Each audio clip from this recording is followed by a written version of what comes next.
بیا چې زموږ تلک جوړ شو نو اجمل صاحب ډېر سخت او تکلیف دې ژوند تېر کړی نو غریبۍ کې مست و زموږ په دې ګنګم پارک ته مخامخ زموږ دفتر و د صوبې اجمل صاحب دفتر کې به ناست و د دوانو پکوړې به راوغوښتې او کله چولې به په دې باغې روټۍ خوړه ګرمۍ و ماښام شپې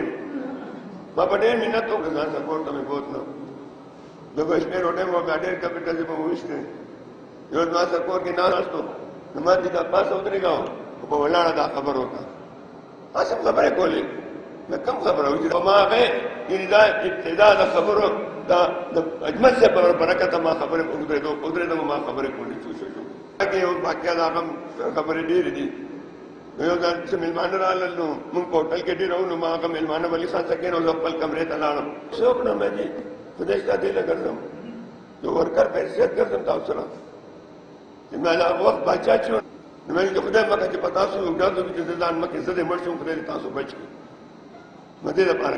بوډۍ ښه شو کېنو ما دې ته وګوره ما څه کېنه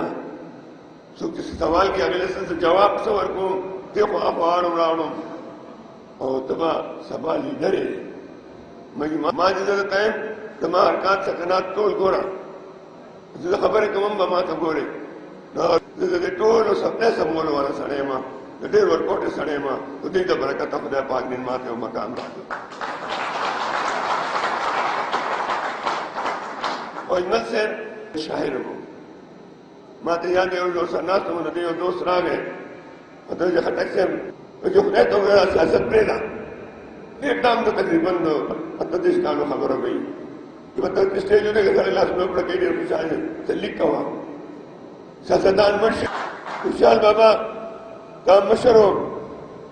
توره ورسره وه په لاس کې توره وه او جنګونه به یې کوه لوی سړی به